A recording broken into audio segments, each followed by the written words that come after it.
Very easy. Difficult in the sense, to diagnose epilepsy, you will have to spend at least 18 minutes out of 20 in history telling. History with the most important part of diagnosis. Because whenever a patient comes to a chamber, he is a well-fitted man, bright gentleman, with a suit and tie, you examine, you will find nothing. But you take the history carefully, you will get many things on the scenario.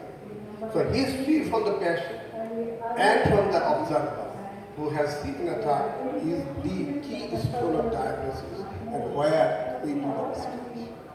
Because we don't have that amount of time to get the history wonderfully and accurately and meticulously from any one of the observer who has seen this patient. So history is very important, where we have to spend much more time. Then we have to know further that we should not forget about what a big number of epileptic patients they do have pseudoseizures. It is said that 1/3 of the epilepsy that we diagnose in our clinic, they do have the pseudoseizure. So 1 in 3. So yes, there is sometimes combination overlap. He has a real seizure, he has a pseudoseizure. So we have to be very careful about a definitive diagnosis, which is the utmost important thing for treating the patient. So 20-30% may have a pseudoseizure and may have overlapping seizure. So during diagnosis, your vision, your eye, your examination will be all straightforward, very focused to the definitive diagnosis of the patient. Not only that, you will see that sometimes when a patient has got pseudoseizure, these are the scenarios you see. This is a lady presented with a convulsion. And you see the convulsion, it is not typical of any type of seizure. This is a very classical seizure. Very classical seizure. And this has not any definite feature. But unless we see, we cannot put a diagnosis. So they are like the concussion. The attendant, the parent is to tell you, my daughter has been getting severe convulsion all the time, even for this. But if you see the picture, you will have a definite idea about this one. You see the next one? The baby has got some amount of abnormal. You see the head, you see the abdomen, somebody is pushing it back. This is a very classical pseudoseizure. Yet unless you see, he will mistake this as a real seizure and he will give the treatment. Another one, you see, just symptomatic. You see that it just bringing out from the face. But a real seizure cannot manifest like this. That will be either typical or tonic or some kind of tonic. But you see, he is conscious, he is oriented, and he is getting this kind of seizure repeatedly. So they are like the mistake. So it is obvious that whenever you are in a confusion, you just ask the patient to make a video. Today we have the mobile, so you tell the patient, attendant, you make a video and you bring the video to me. You see the video, that will give a clear idea that is it a pseudoseizure or you see the boy, what he is doing now. So these are the real pitfalls in the diagnosis of epilepsy in our practice. The next one, after the diagnosis, you must decide, is it a complex functional seizure or a idiopathic seizure or secondary seizure or it is seizure or it is got non-complex seizure.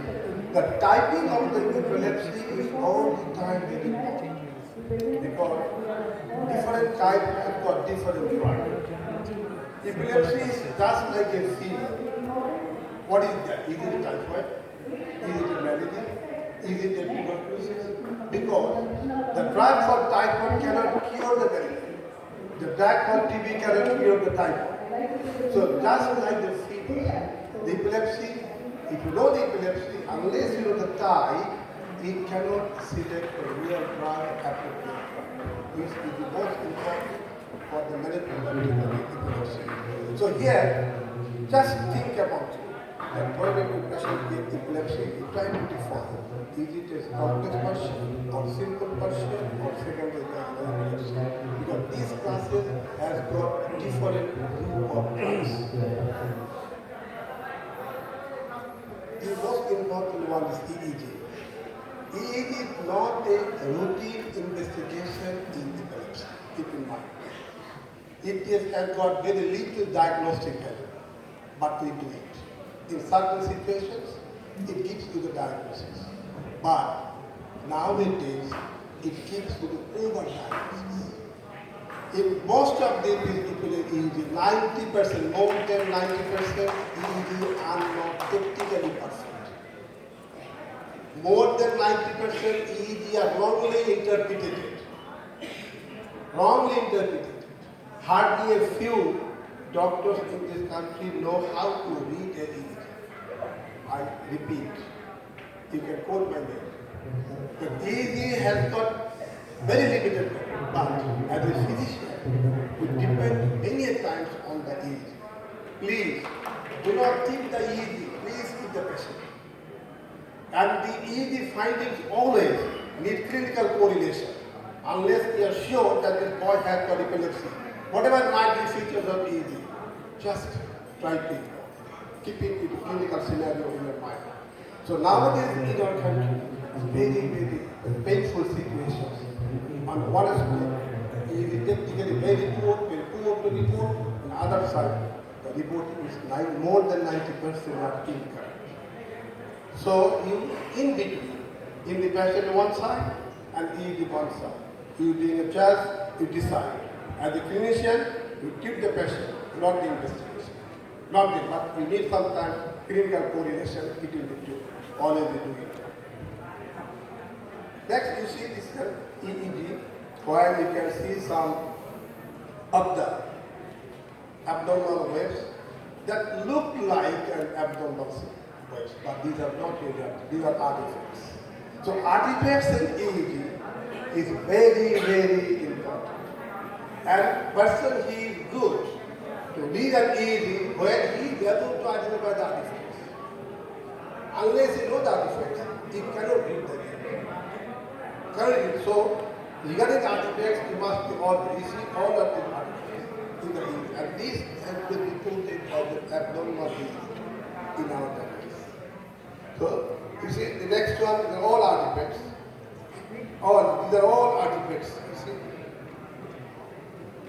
You see, they look the ocular movement, these are the blinking of the eye. These are all the blinking of the eye gives some kind of slow wave, but these are not the real abnormal wave. So, in all the aspects, they are all artifacts.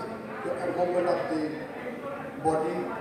So, really, what I want to mean is that you always keep your eyes on the patient and to see the EEG. Also try to correlate these findings with the patient. And in the EEG, there are lots of artifacts which are sometimes very difficult to interpret. So I humbly request you that you depend mostly on the clinical scenario, not on the EEG finding.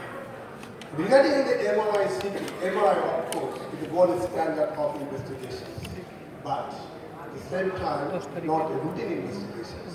It should be done in limited situations, particularly where there is simple partial seizure or secondary neural seizure. So it is just limited in the partial and secondary neural seizure, but not in the idiopathic variables. Remember, EEG and MRI cannot replace one with the other. Because in MRI, you will see the structural integrity.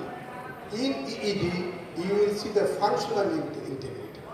So a cell may look like abnormal or damaged, but may be functional. A cell look like normal, but may not be functional. May not be functional. A new car on the street may not be functional, but a damaged car on the street may be functional. So if you get a picture, you will say car is beautiful, wonderful, brand new car. One is functional. But if it's easy, it is not functional. But if it's an old car, damaged car, it is easy, that should function. So there is two difference between the EEG and the other. One cannot be replaced by the other. The treatment strategy, where to start the anticonvulsant drugs. That is a very, very crucial thing. There are few indications when we start the antiepileptic drugs. As for example, here you see at least 2 seizures within 6 months, or 1 seizure with underlying structural brain lesion.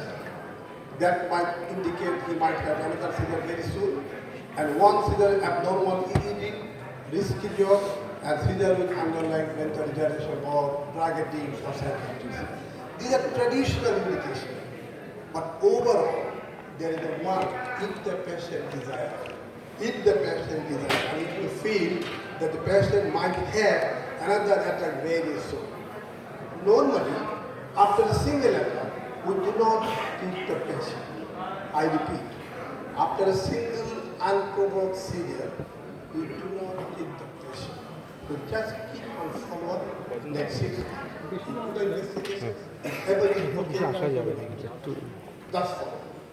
But if you think that the job is risky, like addiction, like a vehicle driver, like a fireman, like others, then you have to decide better to treat than to not treat. Because he might have this with other people. Then the other thing, how to treat and how to select. After the diagnosis and after typing of epilepsy, then you decide to start a drug. The selection of drug is also very important. That depends on few characteristics. The type of seizure, the price for our country is very important, availability. You have written a drug which is not widely available, which is very costly. So he is not going to comply. So try to choose a drug which is less costly, widely available, and less toxic. In our pocket, we have got 4 drugs. It's carbamazepine, phenytoin, phenobrob, and sodium valproate. With 4 drugs, we can treat almost all epilepsies. The traditional new drugs, which are very fancy, but very costly, and not widely available. So do not run after fancy one. Run after the older one, which are very effective in treatment of epilepsy. Most of the epilepsy are done. And how to treat? Start low, go slow. Start with the low dose, the quick response, you try to build up the dose. And start a single drug, not the polydrug. Nowadays we see many prescriptions. They add a very small dose for one drug and other dose for other drug. So from the very beginning, they start the combination, which is the wrong approach. Start one drug, you build up the dose, depending on the response of the patient. Then if it is not improving, then you add another drug. But unless you go to the highest level, you cannot add the second one. That is not a wise decision. It is not like a hypertensive treatment, why you need a combination of drugs. One drug, monotherapy, start low, go slow. And with the single drug, 80% of the epileptic patient may remain normal, may go for normal function. So it's better to stay on a single drug. And how long they continue? At least 2 to 3 years from the last attack. And it needs 3 to 6 months withdrawal. Gradual withdrawal, not sharp, not rapid withdrawal, very slow withdrawal. Slow build up, 2 to 3 years last attack, then gradual withdrawal. This is the widely applicable method of application and withdrawal of antiepileptic drugs. Sometimes we do like EEG. Why? The patient may not have clinical epilepsy, may not have overfeed, but if you do the EEG, there may be abnormal symptoms. That means when it stops the drug, the patient might have the seizure. So presence of subclinical abnormal waves in the EEG will allow you that do not withdraw the drug. You better keep continuing. That is why during the withdrawal EEG has got little role. And overall, counseling is very important. Unless you have a good counseling with the patient, parents, and the physicians, very difficult to treat the epilepsy. and there will be at least 2/3 non-compliance if you do not counsel properly. Because the patient has got different idea. Patient is poor. He can afford to get the drug every day. He has got so many social commitments. He has got social problems. So in spite of all these, you must need counseling to understand the nature of the disease, importance of continuation of the drugs, and side effects of the drugs, and the other daily activity and outcome. So all these, you try to build up a confidence between the patient, parents, and physicians, so that the patient stick your advice, they do not be misleading or the chance of any misleading. And with all this, when you treat it and keeping your eye on all the pitfalls, and finally, I can tell you that epilepsy is a treatable disease. If you treat, vast majority of the patients may maintain a normal life. And again I repeat, please do not keep the EEG, keep the patient. And keep it in mind all the time, because, and with treatment, vast majority of patients may remain and maintain a normal life. You see, these are the world heroes, world leaders.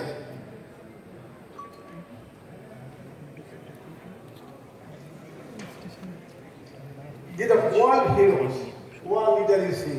They had the epilepsy. Alfred Nobel, Sir Isaac Newton, Alexander the Great, Mussolini, the Baron, all were the world heroes, world leaders. They had the epilepsy. And with those people, they rule the country, they rule the world. So you say, Alfred Nobel, the Nobel Prize after which the name is given, he had the epilepsy. And you see, the reality in the treatment of epilepsy.